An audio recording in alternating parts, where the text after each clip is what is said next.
We've got Duke assistant coach Jay Lucas in his hometown of Houston. Thanks so much for joining us. Oh, thanks for having me. Yeah, what is this like to be back home? Well, this is amazing. I didn't even know this existed. So y'all showed me a part of Houston I didn't even know. Travis got clubs. You want to hit a couple balls? I know, out of course he does. Yeah, that's the thing. Every time you talk to him, he's on the golf course. No doubt about it. I know you guys aspired to be here. Everybody does. Getting to a Final Four takes a lot of different things, but one of those things is luck. Yep. And you guys got a little unlucky with health this season and again down the stretch. But tell us about the season at Duke, because it really, I think, in Jon Scheyer's first year, you guys collectively as a staff have to be happy with the sum of your work on this season. Yeah, it was good because it's kind of like you're saying, you always deal with stuff you don't expect to happen. And we had a lot of injuries that started day one. You know, first day of practice, Dereck Whitehead breaks his foot. Right. So, it's something, a guy who is going to be a big part of the team and you expect to contribute a lot goes down, and Dereck goes down. And then Tyrese Proctor has a little injury that keeps him out for a while. Jeremy Roach toe, so you just have things you don't expect. And then when we finally got everybody back, everybody in shape, and then, the freshmen, it always is a learning curve. And when they finally got on track, it's 10 games to go. We're able to go on a run. And then the one thing that hurt us all year, Mark Mitchell before the Tennessee game goes down. And it's something you can't prepare for with 3 minutes before tip, so it's just tough. Now, Jay, I've known you since the summer of 2005 now. I think that would have been between your sophomore and junior years. Yep. High school was the first time I got to meet you. If people don't know about Jay, Jay is a former McDonald's All-American, played at Florida and Texas, has coached at Texas, Kentucky. You've seen basketball at the highest level, but I think more importantly, you've lived it at the highest level. When you're out on the road recruiting these young kids, how much of a connection are you able to develop because you've been through what they're going through? It's a big part, and I think that's one of the things also with Coach Scheyer and kind of with our age, being around the same class. He's a year older than me. But just being able to still be in that mindset of knowing what they're going through, knowing what their experience is. And the biggest part now is just the mental makeup and the mental, wellness of the kids, because now we didn't have social media and stuff like that, but now that's a big part of it. So just getting them to understand, we understand that part of it too, because a big thing is they see everything, read everything, hear everything, and it can kind of get to them. Talking about this Duke team this year, from game one to your all's final game against Tennessee, you guys made tremendous growth as a team. What were some of the adjustments you all made throughout the year that kind of led you to be, honestly, probably the hottest team entering the tournament? Like I said earlier, just was getting healthy. And then once we got healthy, just being able to practice at times because you don't have everybody. You're trying to restrict minutes and reps and stuff. So we got that. And then, it was Coach Scheyer's first year, so some stuff you just got to work it through because he did a lot of stuff that was different from before, and he wanted to kind of put his own imprint on everything. So once we kind of got that under what we were trying to do, it kind of worked out for us. And I think one thing that really happened that was good for us is when Jeremy went down, it gave us the opportunity to put the ball in Tyrese's hands and kind of see, how that would look. And then when Jeremy came back, he was okay with it, and that really took us off is when it gave the ability to Jeremy go and score and Tyrese to play make for us. Talk to me, if you would, about playing in Cameron indoor. Had you had an away game? A two-part question. Had you ever played there as the visiting team, and what was it like to have an unblemished record at home this year, right? Yeah, 16-0. And I had never – I've seen it but never been there for a game as a fan, player, anything. So, and everybody always talks about Cameron and what it means, but it's the one building I've been in because I always – this is my Big 12 bias, and Bossi knows this. I always compare everything to Lawrence and Allen Fieldhouse because that's where I had seen the most playing and coaching.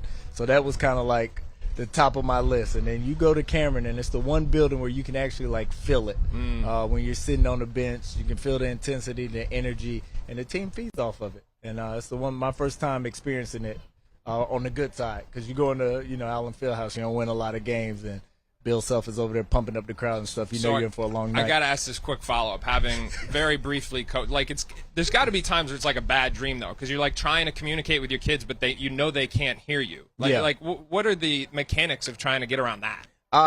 You're just screaming at the top of your lungs. You're trying to do a lot in timeouts and stuff and just hand signals. But, kind of like you're saying, I think more so it's weird because as a home staff, you kind of feel like you can hear everything and communicate. Oh, interesting. But I'm sure as a visiting staff, it's miserable.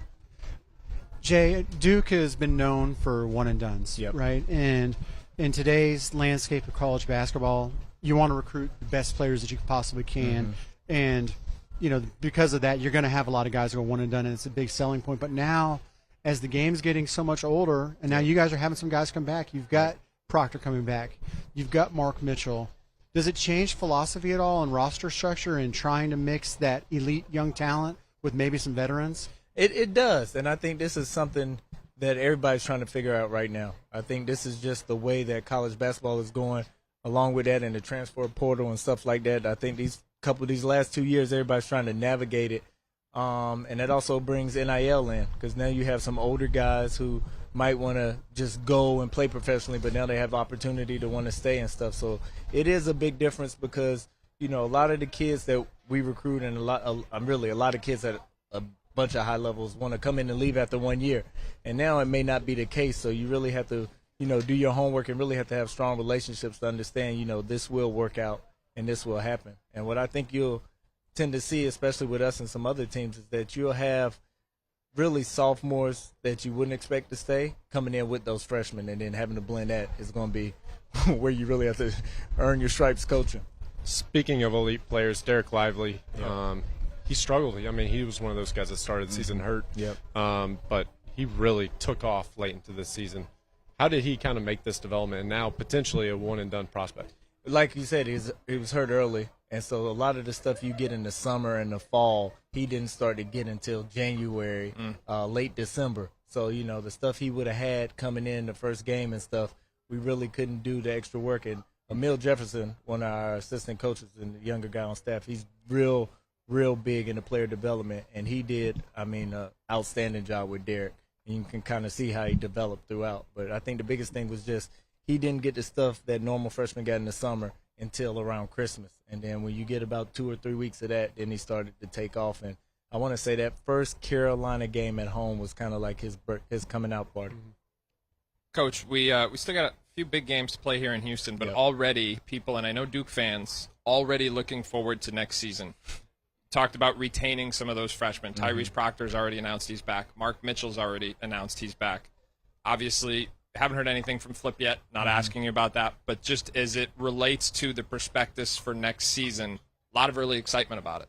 Yeah, it is, and we had a really good group last year, and that's one of the things you want to make sure you have the right kids to kind of build a culture around and build a foundation. Although Duke has already been built on everything that Coach K has done, last year was our first year with Coach Scheyer. But everybody's waiting to see if Coach Scheyer is going to slip, right? And everybody's like, no, there's no slip. You keep it moving. Yeah, so, building his kind of foundation on top of what has already been built is the biggest thing for us. And, the guys we have coming back and whatever may happen with some people that are still on the fence about coming back, we feel good because with the group we have coming in and what we have coming back, we feel we have the right kids to continue on with success.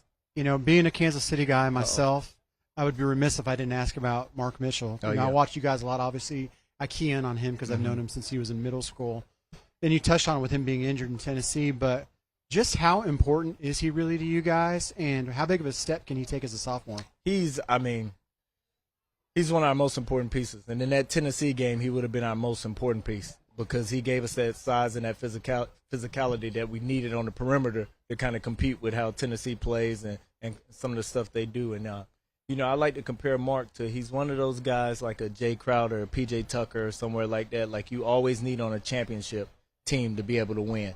And he's that for us. He is a really good corner shooter. He's hesitant to shoot anywhere else on the court outside the three, but he can, he's really good corner shooter. So just building on that. And he's one of our best playmakers in getting in the paint. So he's a big key to what we're doing. We feel with him and Tyrese coming back and them announcing so far early that they're coming back, we feel we'll be in a good spot next year.